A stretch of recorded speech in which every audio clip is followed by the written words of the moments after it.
और चलिए ईडी दफ्तर के पास हमारे सहयोगी मौजूद हैं सत्यव्रत किरण और अंजनी, सीधे उनका रुख कर लेते हैं। सत्यव्रत, देखिए कल लंबी पूछताछ चली, ज्यादा कुछ कल सामने नहीं आ पाया। हालांकि खूंटी का जो मनरेगा घोटाला है उससे जुड़े सवाल जरूर पूछे गए, लेकिन आज फिर लंबी पूछताछ चलने वाली है।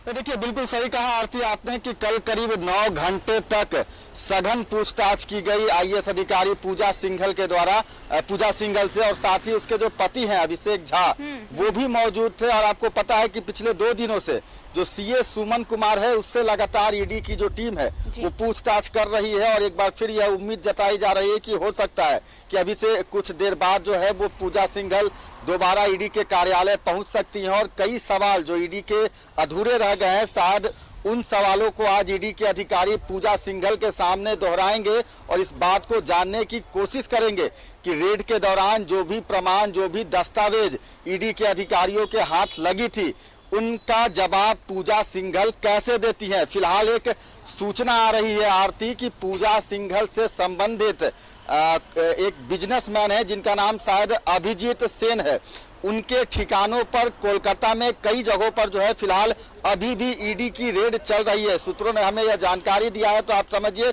कि किस तरह से जो ईडी की दबिश है वो दिन पर दिन बढ़ती जा रही है। एक तरफ पूजा सिंघल से लगातार जो है दस्तावेज संबंधित जानकारियां ली जा रही है।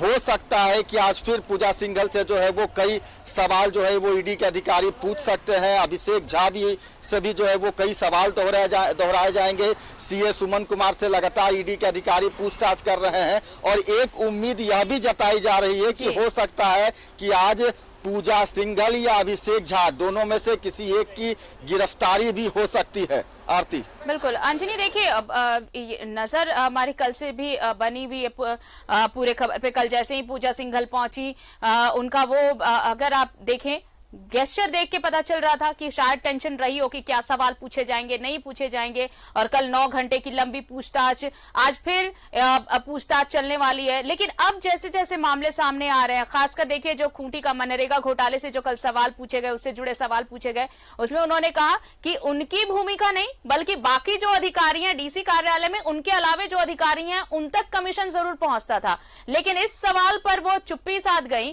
कि राम विनोद प्रसाद सिन्हा जो उनको क्यों इतना प्रोटेक्ट किया जाता था, उन पर क्यों इतनी मेहरबानी दिखाई जाती थी।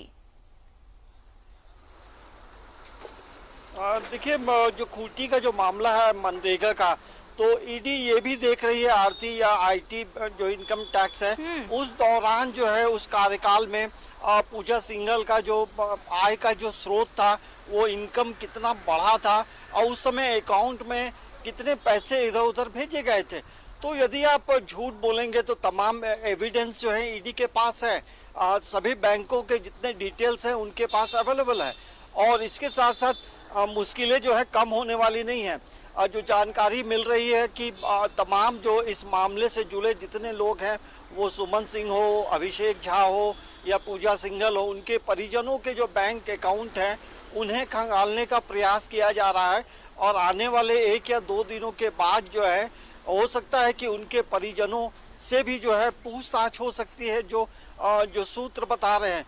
तो मामला बड़ा उलझता जा रहा है, मामला ऐसा उलझ रहा है कि इसे उलझन में ये तमाम लोग फंसते जा रहे हैं। और यही वजह है कि कल बड़े बड़े बक्से में जो है डॉक्यूमेंट लाए गए और वो डॉक्यूमेंट अंदर में जब बातचीत हो रही थी तो वो दिखाया गया कि आप ये कह रही हैं और ये कागज ये बता रहा है। तो आप जो बोल रही हैं वहाँ ऑन द स्पॉट जो है तमाम चीज़ें धराशाही हो रही हैं। तो ये बड़ा ईडी को लग रहा है कि ये मामला जो है कोई छोटा मोटा मामला नहीं है। तो ये आने वाले समय में इनके तमाम जो परिजन हैं, और देखिए कल ईडी जो पूछताछ कर रही है उसमें रांची के इनकम टैक्स के एक बड़े अधिकारी भी उस मौके पे मौजूद हैं और वो भी तमाम चीज़ों की जानकारी ले रहे हैं, पूछ रहे हैं। और ऐसे में ये जरूर कहा जा सकता है कि आज यदि पूजा सिंघल आती है तो आज उनका दूसरा दिन होगा, अभिषेक झा का पूछताछ का तीसरा दिन होगा और सुमन कुमार सिंह का आज पूछताछ का चौथा दिन है। मतलब उनकी जो रिमांड की अवधि है वो कल समाप्त होगी। तो ईडी फिर प्रयास करेगी कि रिमांड की अवधि बढ़ाने के लिए कोर्ट से गुजारिश होगी। और ईडी दफ्तर के बाहर का जो दृश्य है वो थोड़ा सा देखते हैं। तमाम जो आला बिल्कुल अधिकारी हैं अभी यहाँ अब थोड़ी पहुंच गए हैं। थोड़ी देर और में बाहर आप देखेंगे पहुंचेंगी आरती पूजा सिंघल कि वापस उनके पूछताछ के लिए। आज दूसरा दिन होगा। अंजनी हमारे साथ सतव्रत भी है। सतव्रत देखिए, ये मामला सिर्फ मनरेगा घोटाले का तो है नहीं। आप देखिए खीरो माइंस की बात कर लें या फिर बालू घाटों की बंदोबस्ती का मामला ले लें, हमने तो स्पेशल इस पर रिपोर्ट भी दिखाई है कि कैसे वहां पर नियम कानून को ताक पर रखकर खनन होता रहा। और न सिर्फ वहां पर खनन होता रहा बल्कि खीरो माइंस का भी मामला देखे, वहां पर भी जो जितने की परमिशन थी 75,000 टन की सालाना अयस्क खनन की क्षमता थी, लेकिन लाखों लाख मीट्रिक टन जो है वहां से खनन का अयस्क का खनन किया गया। और जब छापेमारी भी हुई तो वहां पर कोई एक्शन नहीं हुआ, ये बस दिखावे के लिए खाना पूर्ति कर दी गई। अभी भी ये खेल जो है वो चल रहा है, यानी कि कोई तो है जो पर्दे के पीछे से अभी भी ये सारी चीजें ऑपरेट कर रहा है। और इसका पर्दाफाश तभी होगा जब ये सवाल जवाब कंप्लीट होंगे ईडी के पूजा सिंघल से। बिल्कुल सही कहा। देखिए जैसे ही ईडी ने जांच शुरू की उसके बाद से भले ही मनरेगा को लेकर जो है वो जांच की गई थी पूजा सिंघल पर, लेकिन उसके बाद परत दर परत खुलते जा रहे हैं। यानी किसी एक विभाग से भ्रष्टाचार का मामला सामने नहीं आ रहा है, बल्कि कई जगहों से जो भ्रष्टाचार का मामला सामने आ रहा है। आप समझिए कि जो पूजा सिंघल के सीए हैं सुमन कुमार, उनके घर से 4 लग्जरियस महंगी गाड़ियां बरामद हुई है, जिसमें जगुआर जैसे गाड़ी शामिल है। और अब तक ईडी के टीम को उन चारों गाड़ियों का कोई कागजात नहीं मिल सका, यानी कि गाड़ी कब खरीदी गई, किसने खरीदी, किसका पैसा था, इन संबंधित कोई कागजात जो है वो अब तक ईडी को पूजा सिंघल और सीए सुमन कुमार ने अब तक उपलब्ध नहीं कराया है। यही कारण है कि ईडी का जो शक है वो और ज्यादा गहरा होता जा रहा है और ईडी अपने स्तर से लगातार जांच कर रही है।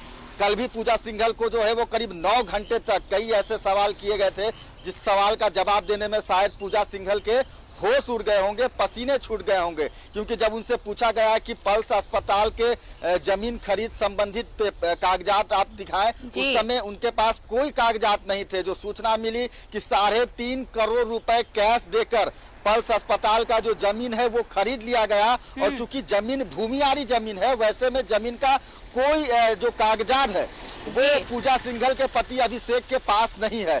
ईडी ने यह भी जानना चाहा कि आखिर जो भूमियारी जमीन है उस जमीन पर कैसे इतना बड़ा इंफ्रास्ट्रक्चर तैयार हो गया, उसके लिए नगर निगम से अनुमति कैसे मिली, नक्शा कैसे पास हो गया, 23 करोड़ रुपए का जो लोन है वो कैसे मिल गया। यानी कि जैसे जैसे ईडी पूछताछ कर रही है, हर दिन या फिर यह कहें कि हर घंटे ईडी को कोई नया भ्रष्टाचार का जो सुराग है वो मिलता जा रहा है। और यही कारण है कि शायद उम्मीद जताई जा रही है कि जो यह जांच है, पूजा सिंघल से जो पूछताछ है वो काफी लंबी चलने वाली है। आरती बिल्कुल लंबी चलने वाली है और हम वो तमाम अपडेट्स अपने दर्शकों तक पहुंचाएंगे। फिलहाल शुक्रिया सतव्रत आपका और अंजनी आपका भी तमाम अपडेट्स के लिए। तो देखिए ईडी के तीखे सवालों से सामना तो शुरू हो चुका है। कल पहले दिन पूछताछ हुई पूजा सिंघल से, अब आज दूसरा दिन है। आज भी कई सवाल हैं जिनके जवाब पूजा सिंघल को देने होंगे। ये तमाम अपडेट्स हम आप तक पहुंचाएंगे। एक छोटा सा ब्रेक लेते हैं, फौरन हाजिर होंगे। आप देखते रहिए न्यूज़ 11 भारत।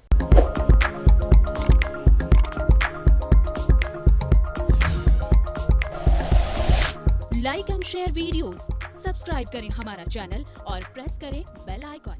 न्यूज़ 11 भारत, सच है तो।